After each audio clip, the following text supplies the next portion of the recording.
they're gonna. Like it. Amanda, you good?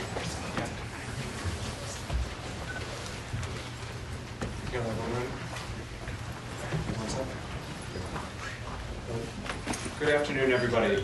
Again, I'm Providence Mayor Brett Smiley. In a few moments, we will hear from Rhode Island Governor Dan McKee, Providence Police Chief Colonel Oscar Perez, and then Ted Dock, Special Agent in Charge from the FBI.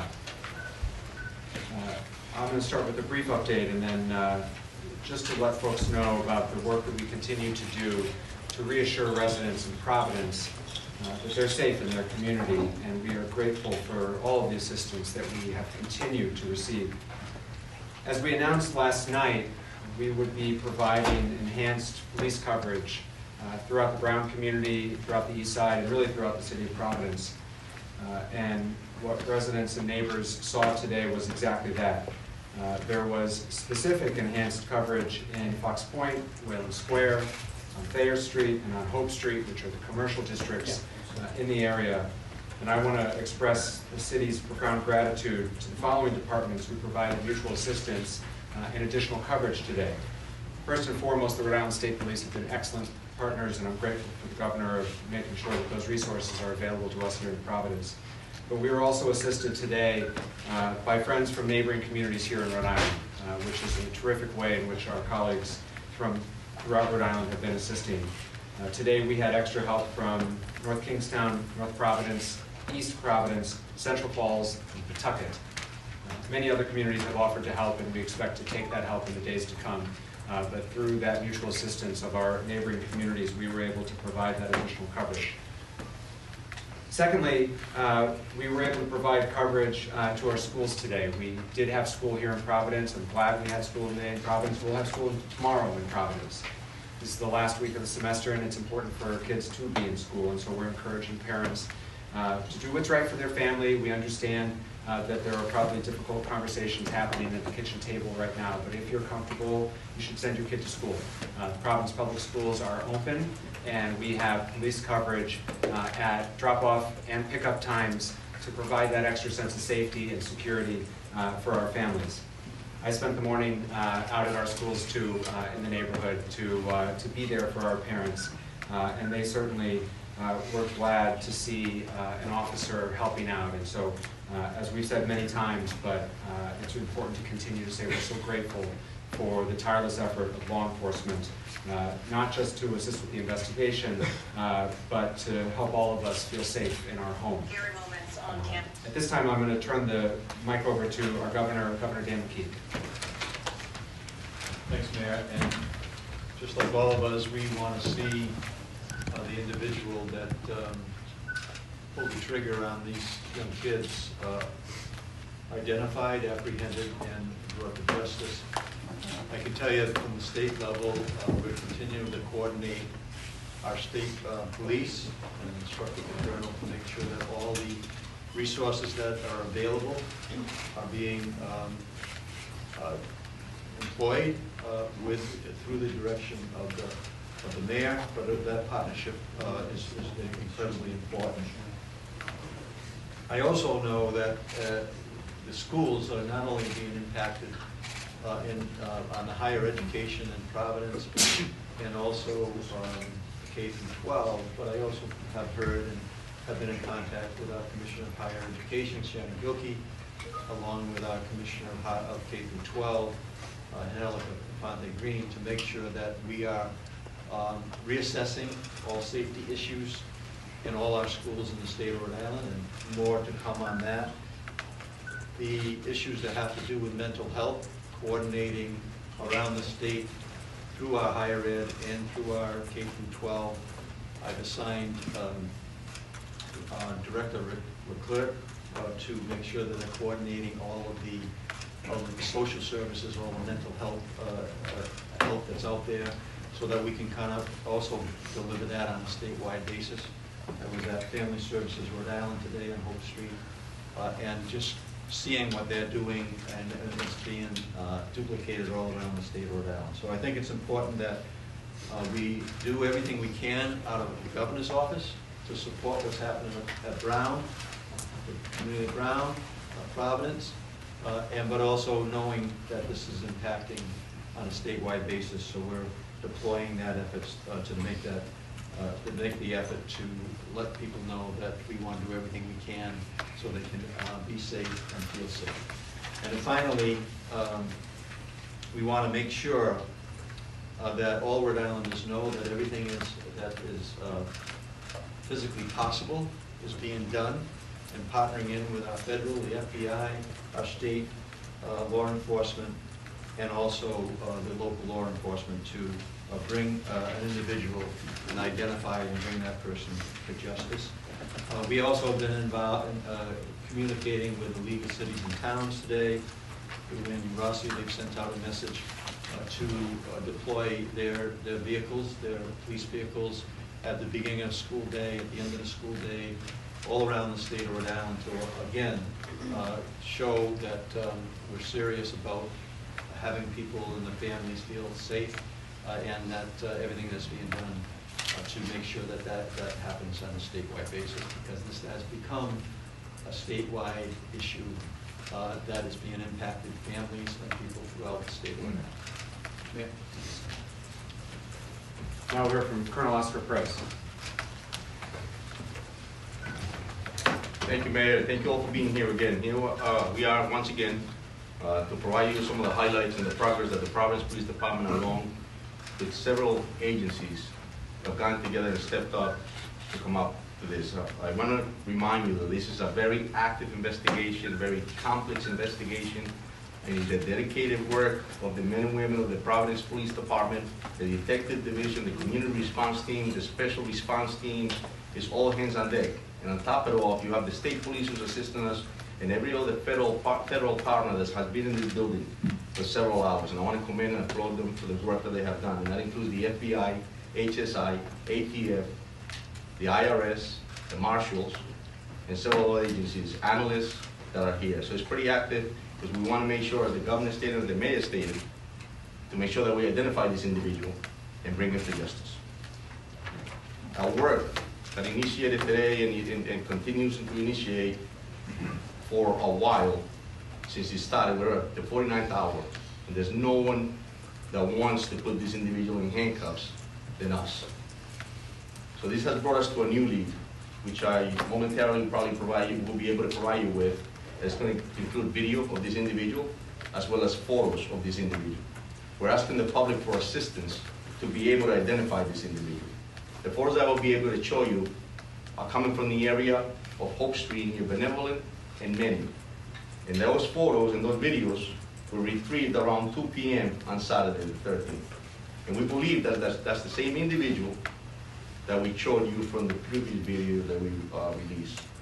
The public is encouraged to use the tip line, which is pretty active. We have a tip line which is staffed with officers from the Providence Police as well as analysts, and they're taking calls as we speak. And we want the public to use that information that they have that may be beneficial to this investigation. They need to call 401-272-3121 +0. I was going to direct you in order to provide the tips that you have provided to us. As well, you can access the FBI website at fbi.gov/Brown University shooting. Please, I'm going to ask you all to follow our channels to stay appraised of what's going on and to stay accurate. There's a lot of channels and a lot of stuff that's going out there that's circulating the wrong info. And I told you when I first met you that there's appropriate info, there's accurate info, and it's going to come from us. So I please and plead with you that you access those type of channels. Again, we're asking for the public assistance in identifying this individual that we're about to show you, and we'll release this video on Twitter and on Twitter account momentarily. I'm going to turn to the video behind us. I'll be able to show you in a few seconds. Officer Mangan, if you could just activate put the videos up. Your turn. So this is the first video that we're showing you. This is the individual walking. It's on the sidewalk of Benevolent.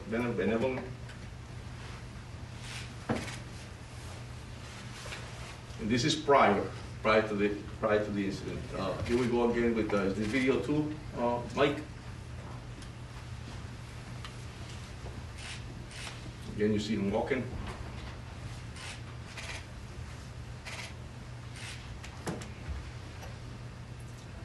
Go on to the third video.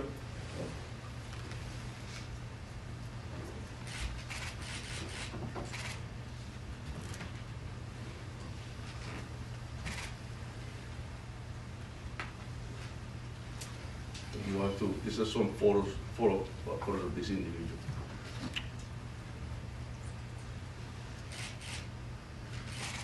And they will all be time-stamped. The last photo.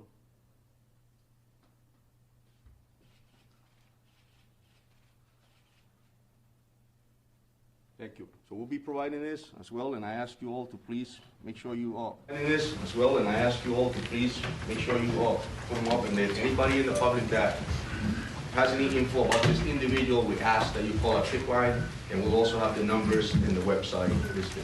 Mayor? Thank you, Colonel. The last speaker today will be Special Agent in Charge from the FBI, Ted Dox. Thank you, Mayor. Good evening, everyone. My name is Ted Dox. I'm the Special Agent in Charge of FBI Boston. We know there's a lot of public concern about the horrific mass shooting at Brown University on Saturday, and rightfully so. I can assure you that law enforcement team standing before you today has been working around the clock, 24/7, to ensure justice is fully served. While we mourn the devastating loss of the victims and those who are critically injured, the FBI and its partners are dedicated to honoring their memory through a meticulous investigation. Tonight, as Colonel Perez stated, we are renewing our call for the public's assistance in seeking any and all information about the shooter. No amount of information is too small or irrelevant. We are also here to announce the FBI is now offering a reward of $50,000 for information that can lead to the identification, the arrest, and the conviction of the individual responsible, who we believe to be armed and dangerous. We're asking everyone in Rhode Island and beyond to review the new images of the suspect, share them on social media, and come forward if you have any information. You can contact the FBI at 1-800-CALL-FBI, or the tips provided by the police department at 401-272-3121, or you can also provide tips electronically and submit it to tips.fbi.gov. We're also doubling down on our efforts to obtain images and video of the shooter. Those can be submitted online at fbi.gov/Brown University shooting. Our agents and analysts are fully embedded with our law enforcement partners, including Providence and Rhode Island State Police. We are tracking down leads, canvassing neighborhoods, and developing intelligence. And right now, our evidence response teams remain on campus processing the scene. And folks from our lab from Quantico are documenting the trajectories of the bullets to reconstruct the scene.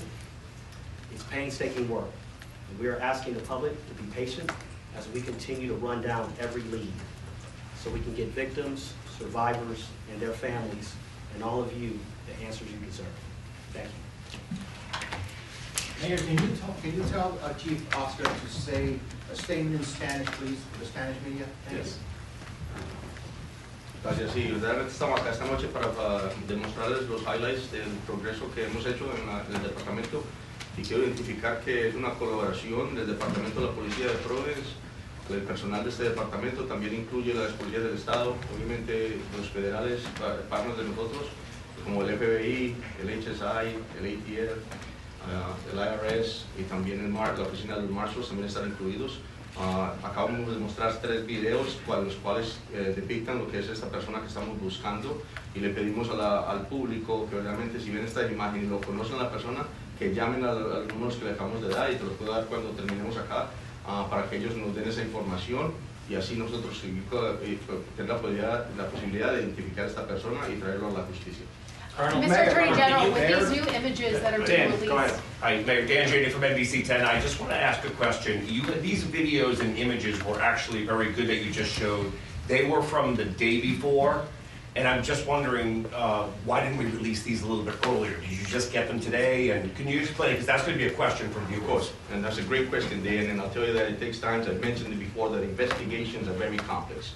And when you're doing canvassing areas, or when you're developing evidence, Sometimes you get directed to another direction, and then that's what makes you go back to certain areas and continue to investigate. Here we are at the 49th hour, but I gotta commend the dedication and professionalism of all of us that I mentioned earlier, because it's that passion to bring someone to justice that led us to get this info that we got today to be able to provide to you. Mr. Attorney General, Colonel, with you these still images, leading the with Colonel, these you still images leading the and investigation? photos, One second, sorry. with these images and videos, are you all going to distribute them so the media can distribute them? And then, you are. And then, Yes.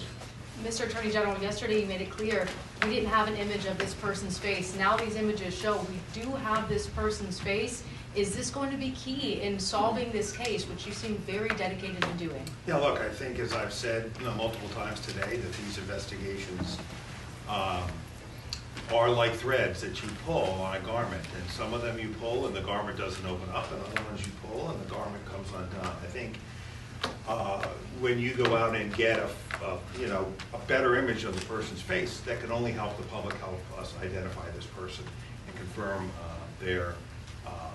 that they're the right person when that time comes. The prosecutors today have been working with the law enforcement agents and police officers to advance this investigation, and I would describe today's work as making steady progress to identifying the person that we saw in the video that was released yesterday, and the sooner we can identify that person, the sooner we can, I think, blow this case open. But that's work that has to happen in the next 24 to 36 hours. Mayor, It's led you to believe that there was no further threat to the community today. You mentioned yesterday that there was no additional evidence. Can you just expand upon that to? Yeah, it's the same as yesterday, which is ever since 4:05 on a Saturday, which was when the first call came into Brown. There's been no new, credible, specific threat anywhere in the Providence community. With respect to Mayor, there was no threats made prior to the shooting, so how can people feel safe with that information? The way in which we are trying to reassure our residents is through a noted, visible police presence throughout the community. It is going to be hard for my city to feel safe going forward. This has shaken us. That will be true tomorrow. I suspect that'll be true the day after the general convicts someone. This is a process to restore a sense of safety. But we're going to take those step at a time. And the first step in what we're trying to provide today, and which we did well with the assistance of our neighbors, and we're grateful for it, is a noted, visible police presence to provide some confidence for families that are taking their kids to school, people who have to get to work a shift. I spent lunchtime today walking down Thayer Street. And for our guests, Thayer Street is the commercial district right adjacent to campus. And I talked to one of the women at Antonio's, which some of you know is a pizza by the slice joint, and she said, I didn't want to come to work today, but I needed to work. I needed to take a shift, and that's a very real thing happening in our community right now. But she noticed, she appreciated the fact that there were patrolmen walking up and down Thayer Street. It made her feel a little bit better. And when she comes to work tomorrow, I hope she feels a little bit better after that. That's where we are right now in terms of restoring a sense of safety to the community. And that's what we're going to continue to try to do. Mr. Mayor, Bill, go ahead. Mayor, two questions. Yeah. To that point, a lot of people scared right now, a lot of people confused right now in the city. Can you speak to them directly, summarizing what you just said or any other thoughts from the heart? Your take right now is Providence safe? Yeah. Providence remains a very safe city, and Providence receives really the best law enforcement, I believe, in the country. And today, especially at this moment, it's being augmented by great professionals of other Rhode Islanders, the state police, and others, and our federal partners. But my sense of the community right now is that this is starting to get very real and very personal. And I heard that today. I heard that last night at the vigil. We're all 2 degrees of separation from one another. And now people are starting to share stories with one another of, oh, my neighbor was nearby, and oh, my friend's kid was supposed to go to that review session but didn't. I'm starting to hear that stories, and I think all the Rhode Islanders in the room are starting to hear those stories. I heard that story again today with one of our customers is one of the teachers, and so it's starting to get very personal for our community, which is hard. And that's, I think, where we are sort of emotionally in the process. But we're here for one another. That's the scary side. The upside is that this is a tight-knit community that looks out for one another. The governor was there. All the officials who were up here with me tonight were with us at Lippert Park last night. It was 10 degrees. It was loosely organized. And yet hundreds of people came out because they wanted to be with one another. They were hugging their neighbors, they were crying, and they were offering each other support. So this community will heal from this. We will move forward. But that doesn't make light of, and I'm certainly not making light of, the fear and anxiety that persists. But the only way we're going to move forward through it is one step at a time, and today's one of those steps. Colonel, can I ask you a question? The Colonel, Yeah. do you have any idea what kind of firearm was used in this shooting? Do you know how many rounds were fired? Do you have any details of that nature? It was several rounds. It was a small caliber, actually 9mm firearm was used. And it was several rounds into it. And obviously, as we all know, the casualties and the injured people, it's just terrible. So, yes. Colonel, do you have two questions?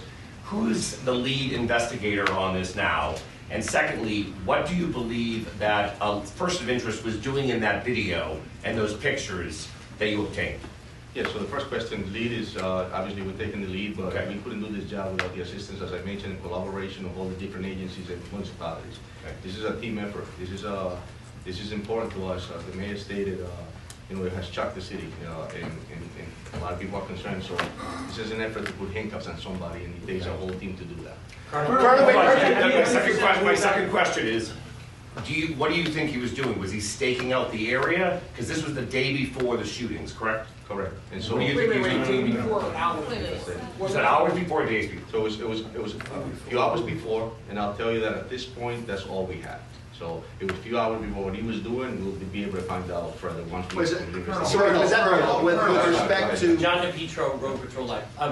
Can you talk about, is it unusual to change the direction of an investigation as it's going on? That's a great question, John. I think that, all detectives throughout this nation and in the world understand that when you're investigating a case, it takes different paths.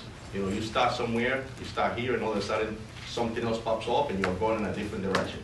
And that's what happens. It's complex. And at the end of the day, you have to investigate, you have to pull every rock, you have to look at every video, you have to examine evidence, you have to check ballistics. It just takes a lot of work. You have to interview witnesses, and sometimes that takes you to a whole different path. And as a police officer and a detective, you have to make sure that you don't get into the tunnel vision in order to be able to get right answer. So yeah, they do change. Are you concerned that the more time passes, it'll be harder to make an arrest?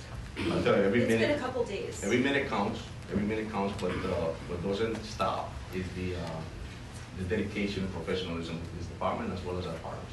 Do you have any reason to believe that any of the victims, whether the victims who died or the others, were targeted by the shooter, or that he was just shooting randomly indiscriminately? That's all part of the investigation step. Yeah, so we'll continue to investigate. And then can you further. also explain, the FBI today was searching in the bushes and kicking around the snow, or moving the snow on Waterman Street. We have known since Saturday that the potential suspect walked down Waterman Street. It was in the first video.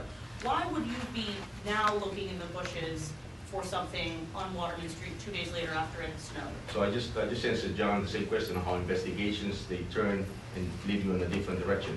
We might have used all our energies in the first few days to investigate something, and here we are now heading back to that same place to continue to investigate, and that's why you saw that, because the investigations change on a daily basis. Colonel, the travel of the 911 caller, emergency calls that came in, when the first 911 calls to come in, were those dispatched by Brown University Police or Providence Police? It was dispatched by the 911 center, and yes, we responded immediately within minutes you saw the Providence Police Cruiser pulled up. So Providence has been the investigator on this from the beginning? That's correct. Colonel, just real quick. Have you received any leads or indication on whether this was personally motivated, political, or otherwise? Are there any threats to Brown that they've turned over that would give us an indication of why this might have happened? It's a great question, and that's something that we're all asking ourselves, and we'll continue to investigate to be able to get that answer. Colonel, based on your Do you have reason to believe that this person is no longer in the community? Because can you continue to try to reassure the public that they are safe, but you also just said that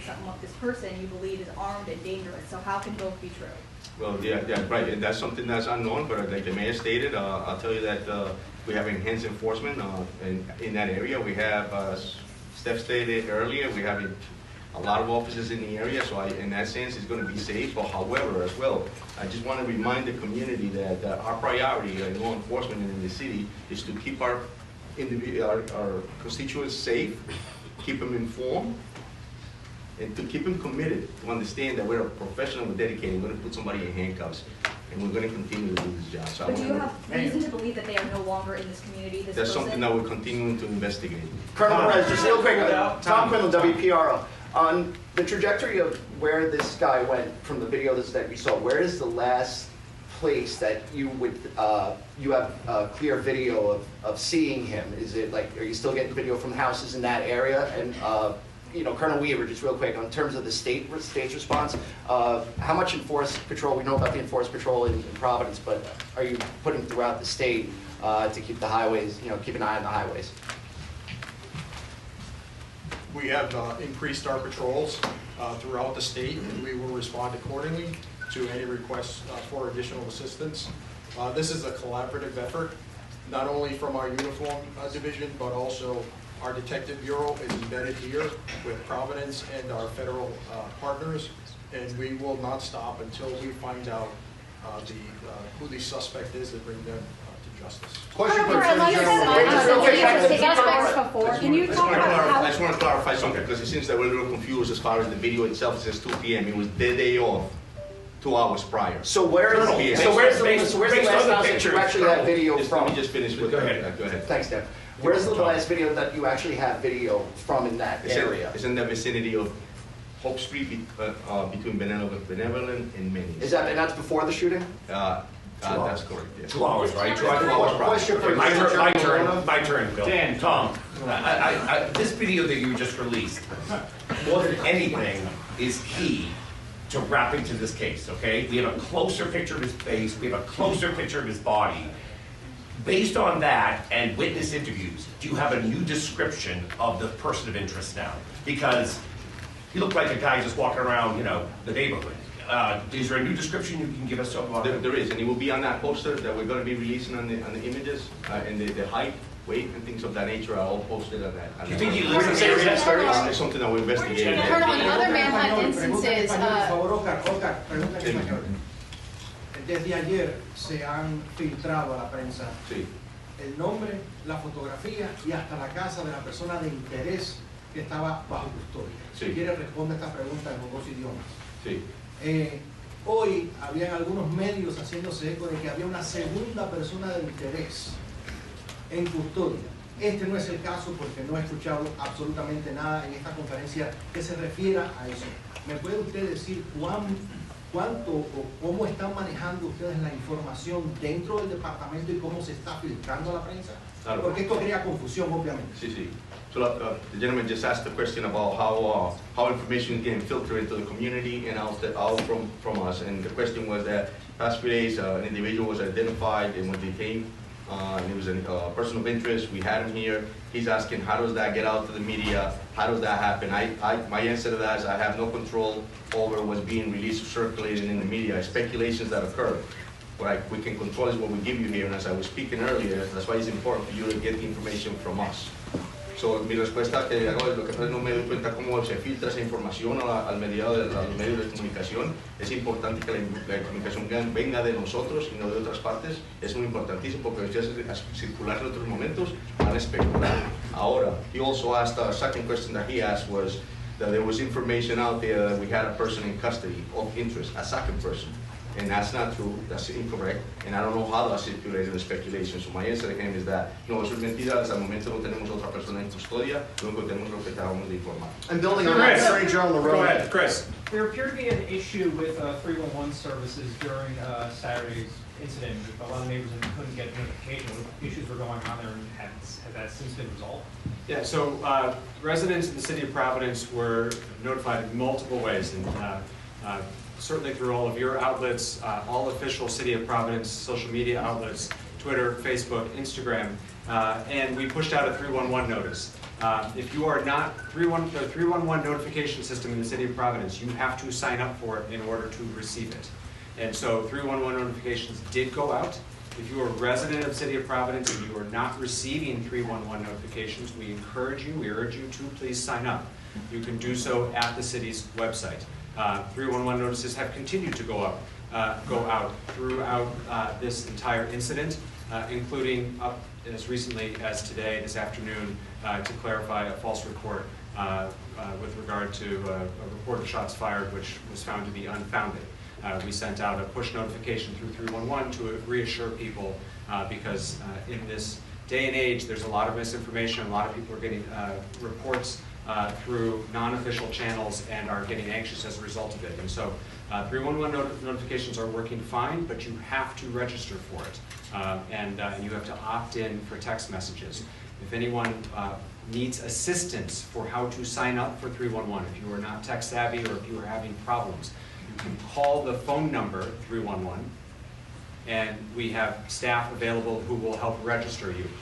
For all of our community, please know that there are always bilingual calling individuals to take those phone calls. Mr. Attorney General, real quick, you were on CNN this morning talking about, Mr. Attorney General, you were on CNN this morning talking about the person that you spoke, the person of interest from yesterday was cleared. We have not heard that here today. Can you talk about, you know, is that person of interest still here in the state? Who was he? Was he from Wisconsin? Just, you know, more. Yeah, I think, as I said last night, for those of you who were here, I thought it was really unfortunate that this person's name was leaked by somebody. Is he cleared? Well, let me finish my answer. Was leaked joke. by, was Always a leaked. joke. Excuse me? Why you finish the answer? You answer his question. No, I haven't finished No, it yet. no, but no, I'll- you always come with the same so- answer. No, someone else will finish it. So, the person who was held, it was unfortunate that his name got leaked, because it's one of the reasons why we use words carefully, and detaining someone because they're a person of interest is different from having a person in custody that you're gathering evidence to charge. I mean, that's a place in an investigation that eventually you get to, but we weren't there with this individual. So it's hard to put that name, you know, back in the bottle. He has been cleared. He is not a person of interest any longer. The investigation is now focused in another direction. But I want to clarify something the chief said. That doesn't mean that while part of the team was focused on him, other leads weren't being followed up on. What's critical here is that we reconstruct, and the police know this, our prosecutors are working with them. It's critical that we reconstruct this man's movements, both before and afterwards. My hope is that we will eventually have that pattern. But when you ask staff why are they looking in particular areas, where he was and what his movements are developing as we obtain additional evidence. So that can't explain why people are looking somewhere today as opposed to 2 days ago. We're learning more about his movements as we gather additional video evidence. And that video evidence has been coming in at a much greater degree than it was 12, 24, 36 hours ago. Why, you ask? Some people were away for the weekend. Some of these places were businesses. So what the team is doing, there are a bunch of teams doing different things. Exploiting electronic evidence, exploiting physical evidence, meaning forensic evidence from the crime scene, canvassing the neighborhoods. And those are the threads that when you pull them, will open this case up. And that has been true over the course of my career, and I'm confident it'll be true again here. Colonel Governor. General. Yeah, go ahead, Bill, I'll get out of the way. I appreciate it. And this kind of follows up on what Colonel Perez said about, you know, to the general public to use official Providence police channels, be it YouTube or whatever. Are we doing a good job here? Is the media doing a good job in the ultimate goal right now of trying to locate this person? Yeah, look, I think part of what's important about these briefings, I give the mayor great credit for doing them, is to help push out information in a case like this to the press and the public to help us solve this crime. That's potentially what it'll take. Mayor, Mr. Mayor, Mr. Mayor, Mr. Mayor, I want to go back to Brown University, okay? There's been a lot of questions I've heard from a lot of parents today, and it goes back to the question about the alarm and that was installed in 2007. That in an active shooter location, it sends off a notice and tells people what to do. That never went off. I'm wondering, what is Brown's answer? And perhaps even just as important, why isn't Brown here today? As for the decision to activate the Brown alarm, that's a question for Brown. I believe it was asked of the chief of the Brown Police Department the other day. He didn't answer it. You'd have to follow up with him. Okay. This is not a decision that the City of Providence or any of the other law enforcement partners that you see behind me can trigger that alarm. I don't know the answer to that. We continue to work very closely with Brown, and it is no lack of support, or there's nothing to read into the fact that they're not here today. Do you have any concerns about how Brown? We felt like there was meaningful updates to make with respect to the investigation, the video and photos that we shared today. Brown is not part of those updates, and so we have all of the relevant agencies who are working on this and where we are in this investigation today, and that's why who you see here is here. Do you have any concerns about why Brown didn't have those sirens go off? Have you had those conversations with them? Again, Brown has to answer that question, but it is clear that, and the Colonel mentioned this, and we've talked about it a couple times over the last 2 days, the police response to the initial call was swift, timely. We don't believe there was any, it could not have happened any faster than it did. And so I can't speak to, honestly, don't know a lot about their alarm system, and you'd have to ask them about it. But in terms of our response, it was nearly immediately. There's a lot of presence in that area, and Brown PD responded very quickly. In all respect, we can't ask Brown if they don't show up. Well, you have their contact information, and I would encourage you to please straight back. Mayor, can I Hi, Evelyn with MS Now. Do you have any update on the victims who are still hospitalized? Have you spoken with any of them or their families? I don't. There's no degrading of their condition, but I don't have the latest status of them. I've not spoken to them since yesterday, although I know other people have, and we're happy to try to get you an update for our next. President Donald Trump says that Brown is to blame here, saying that the onus of this tragedy is on the school itself. Do you think that's a fair criticism? Do you disagree with what the president is saying in response to this shooting, sir? Who's the question for? I'm sorry. For Governor McKee. Repeat the question, please. President Donald Trump has said that Brown University is to blame for this shooting and saying it's the school's problem. Is that a fair criticism, or do you disagree with what the president says? I don't think it's fair criticism. Colonel. Can you expand on that, sir?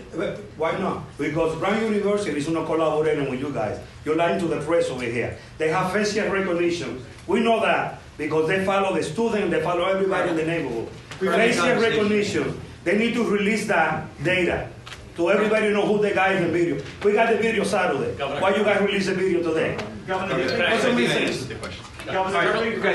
Listen, Colonel, I have just a question. John, please, just for a second. A couple things.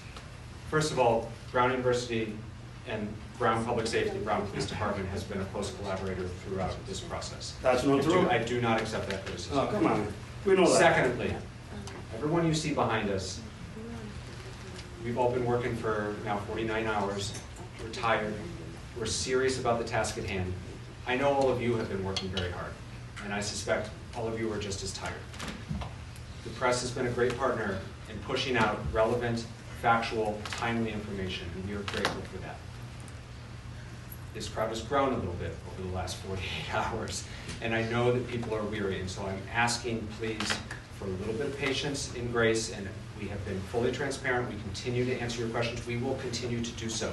But the best way to inform the public and to ask for their help is for these opportunities to not degrade into baseless accusations, and we will point them out when we hear them.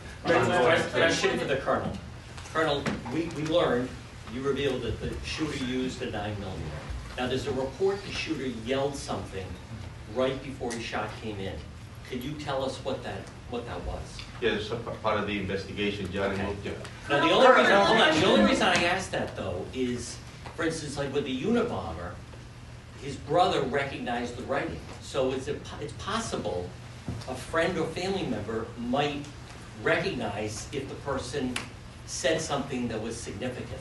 So Correct. that's why you don't, other than the 9mm, is there anything else inside that auditorium that you could tell us? No, that's correct. And listen, like I said earlier, investigations will bring us to evidence that we need to collect in order to be able to prosecute. But he did yell something. With that being said, we're going to continue to collect evidence, and if it leads us to something to that nature that's going to be extremely helpful for us to identify somebody, we'll be the first ones to put it up. Alex. With how much time has elapsed at this point, do you have any evidence that indicates that this person is getting help, or are they a lone wolf in this situation?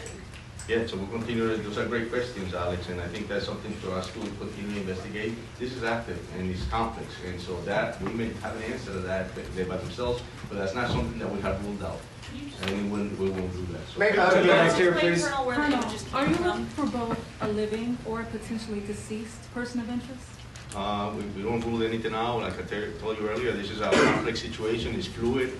But we'll continue to do our job in order to be able to get those answers. Colonel, follow up on John's question. Did somebody actually yell? You were describing the suspect, or the person you're looking for, as someone in his 30s, and then you said 20s. From what you've seen, the picture that you've seen, can you now, through FBI profiling that's been done, give us a better age and whether or not he has any connection at this point, 49 hours later, to that classroom, that lecture hall, and to the Brown University campus? Can you say that lecture hall was targeted? Because we saw the video of him going around the neighborhood that you just showed us, but he didn't go anywhere else into that campus. So can you say that that classroom was targeted? I'll tell you that what I can tell you is that this individual definitely targeted Brown University, because clearly that we're here speaking about that. And I can also tell you that obviously it's something that we're looking into as far as if there's anything else that he was targeting, but it's all open. Was there another question to that, Bob? I asked you about the approximate age, because this is the first time we're seeing his face. And just like with the marathon bombers, when the authorities finally put those pictures out, within hours, those people came up. So now that for the first time the nation is seeing this image, frontal image of this suspect, what are you able to, and the SAC from Boston especially, what are you able to now determine? And we have that, and they have been extremely helpful, and we're going to be able to provide that to you so that you can put it on your own website. But do you have that right now? Do you have his actual age right now?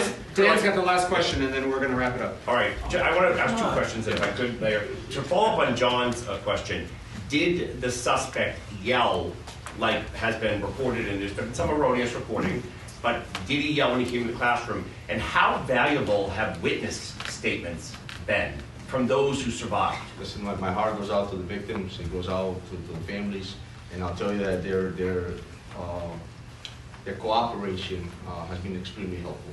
And that, with that being said, we'll continue, and I'm going to respect the fact that, and I hope that they get better, and my heart and soul goes out to them. So. Did he yell though? Did he say something? That's something that we're investigating. We took statements. And is there any audio from the scene? So any cell phones? Are there a lot of cell phones? Quite a few questions for somebody besides Channel 10. We're gonna wrap it up here. For your planning purposes, we will continue to brief in this location until we say otherwise. Can we just do it in Channel 10? We also, unless there's a significant update, we don't expect to brief further today and expect to do this again tomorrow. Obviously, it's subject to change. Please make sure you're on the press list. If you're not, you can see Josh. That's how a notice will be made. But for your planning purposes, that's our expectation. Thank you all very much.